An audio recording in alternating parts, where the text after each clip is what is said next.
Hello everybody! So I think I can speak on behalf of many cosplayers when I say that sometimes there is a prop or a piece of a cosplay where you look at it and you're just like, huh, that's where blueprints and patterns come in. And there is a plethora of amazing cosplayers that have created an entire inventory of patterns at this point. Cosplayers like Alison Tabitha, Kamui Cosplay, Kanpatsu Cosplay, the list goes on and on and on. But sometimes it can be a little bit daunting buying a pattern for a hobby that you're not 100% sure about yet, or maybe there's a new game, anime, movie, whatever that's come out, and there just isn't that pattern available yet. And what do we do in these situations? We make our own. In today's video, I'm going to show you my process for creating these blueprints. I use a free program called GIMP, which is basically like Photoshop. There might be a few differences here and there, maybe a few features that GIMP doesn't have, that Photoshop does have, but I don't see that much of a difference. And GIMP is pretty easy to use, which I love personally. So if you want to see how I created this bad boy, keep on watching. Okay, so the first thing you're going to want to do is find some really high quality reference images. Sometimes you can find these cosplay kits, like I found this one for Diablo 4. And you can also find good quality reference images on Google Images, Pinterest, websites like ArtStation. I struggled a lot to find reference images for this specific dagger, but Tanner Hartman came through with this incredible reference image, so a huge shout out to Tanner. Thank you so much. The link will be in the description to this page. Please go share all the love, go like all the images. Now I'm opening up GIMP with a new document and creating a canvas with the size that I want. I'm going to be taking the rectangle tool and just dragging it out to make it the size that I want my dagger to be, so that later when I bring the image in, I can scale the dagger to fit inside this rectangle.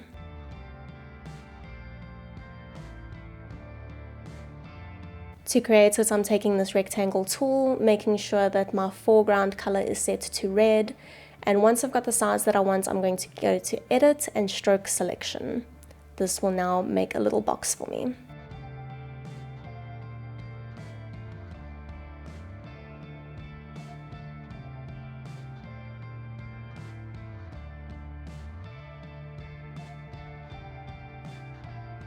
Now bringing in the image, I'm just dragging down my transparency just a little bit so that I can see better, and then I can scale the image down so the dagger fits inside.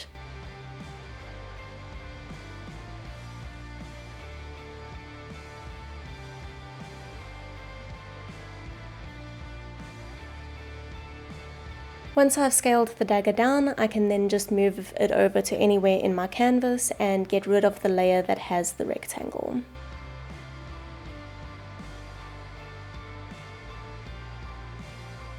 I'm creating a new transparent layer and I'm naming it Blueprints, and then just renaming the reference layer as well, just to make things a little bit easier. I wanted to create each side of the dagger on a different layer, so I'm just naming this one right side. And then I'm taking the Paths tool and just tracing along the outside of the dagger. With the Paths tool, if you click down, it'll make a little circle, and when you click again, it will create a path between those two circles. You can either just click and make straight edges, or if you click and drag, it'll start to make this little curved shape. If you want to change the angle or change the curve, you can click on the circles, move them around, and then use that square at the end of the yellow line to change the angle of your curve.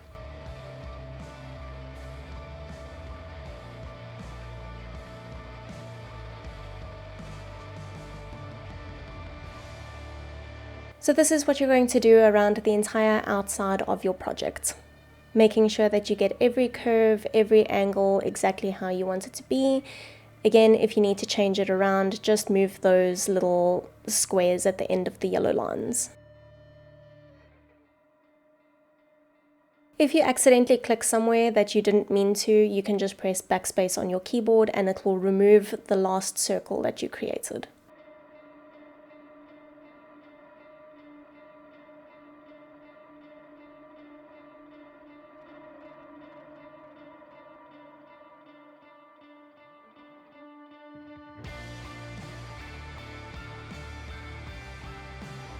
Don't be frustrated if your shapes aren't coming out exactly how you want them to be. Just keep clicking between the 2 points, the 2 circles, and moving around those little yellow lines. Sometimes you might find that one of the lines on the previous circle might be messing with your current curve. So it's really just a game of patience and, slightly moving things around until you get them where you want them to be. You might also find that you click somewhere and it creates a new circle, but it doesn't create a path between your new circle and your previous circle.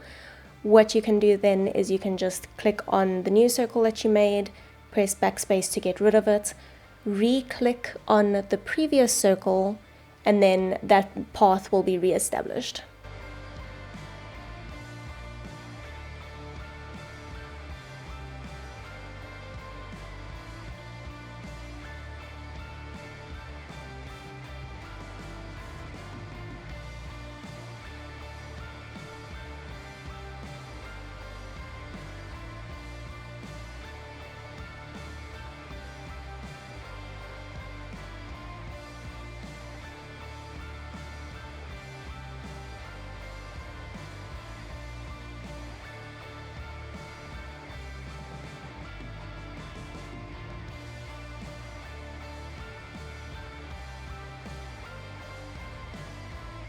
I'm just going to speed it up here a little bit more because, as you can see, it's very much just a game of repetition. Just create a new point and then create the curve using those little yellow lines all the way around your project.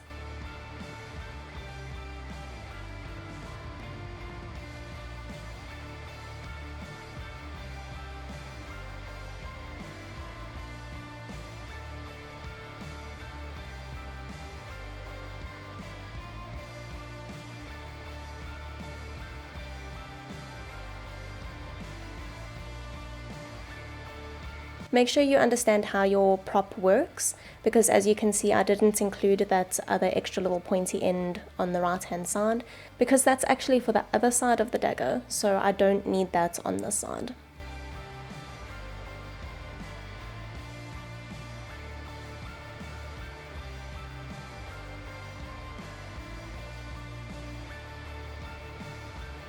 When you are happy with how you have traced the whole outside and you want to connect everything, you're going to want to press Ctrl and then click on the very first circle that you made, and it will connect everything.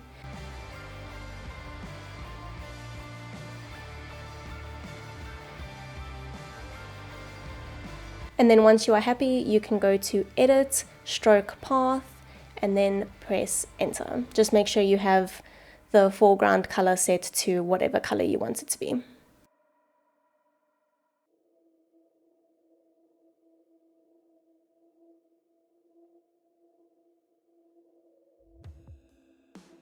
You can also change the line width, and then if you hide that underlayer, you will be able to see your lines. To get rid of all the circles, you can either click on each one and then press backspace, or you can just select a different tool from your toolbar, and it will get rid of all those little circles. Once you've traced the outside, you can now start working on all the details, which is super fun. I'm just using the circle tool to make all of these little holes. And it's basically the same process over and over and over. You make your selection, you use your path tool, you use whatever tools you need to make the selection, and then you go to edit and either stroke path or stroke selection, and it will make your lines.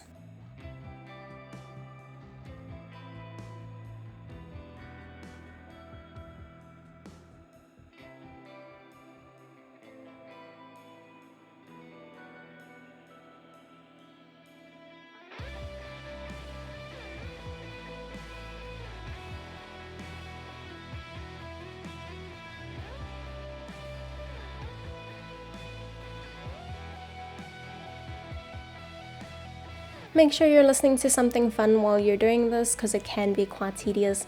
I was listening to a new podcast called Chin Wags, and I would highly recommend it.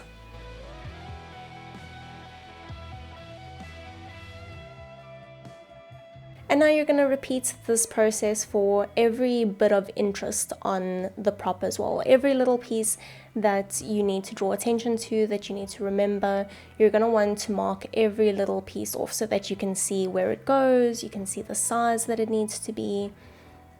You're going to want to outline every little detail. The only thing that I did not outline with this dagger is all the bandages, because that's easy enough to just wrap it around.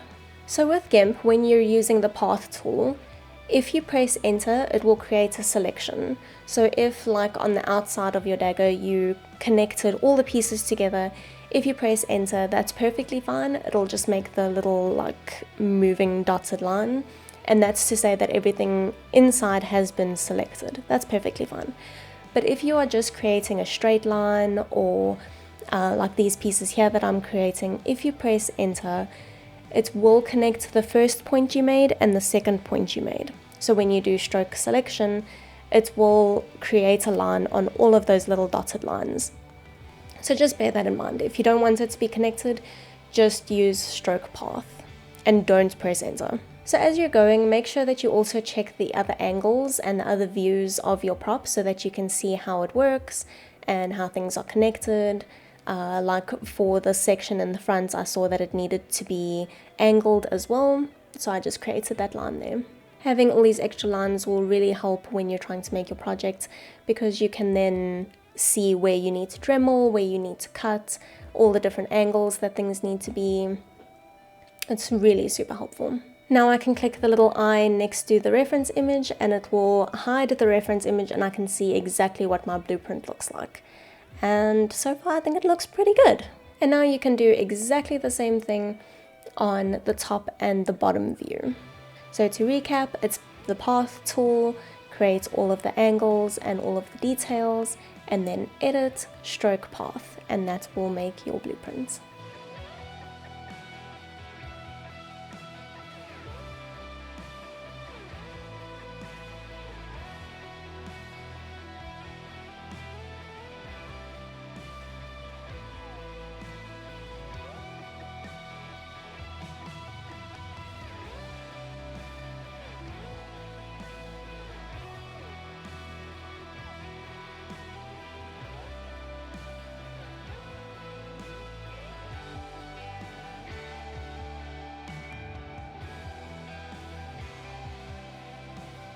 I really hope this tutorial has helped you.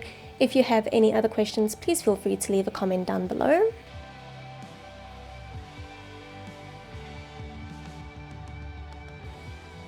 Once you have gotten everything outlined and you are ready to get going and making this prop, you can move all of the layers closer together, trying to save paper when you print. You can move them as close as possible, and then just crop all the extra little bits out. Now you're going to want to say export as, find the folder that you're saving it to, and export it as a PDF. That is very important.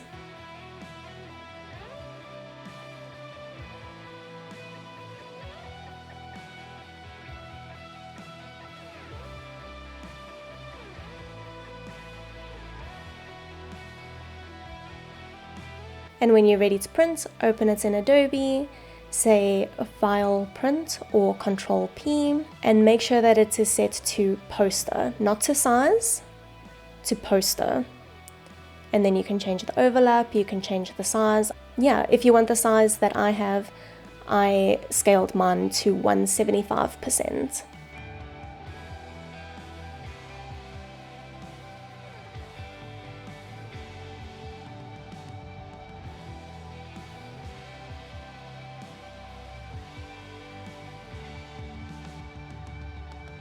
And there you have it. Now I can take this blueprint and transfer it over to foam and create myself a super scary necromancer dagger. Hope this tutorial has helped you with your future cosplay projects. If it has, please feel free to like the video, maybe hit subscribe if you haven't already, and happy cosplaying. Bye!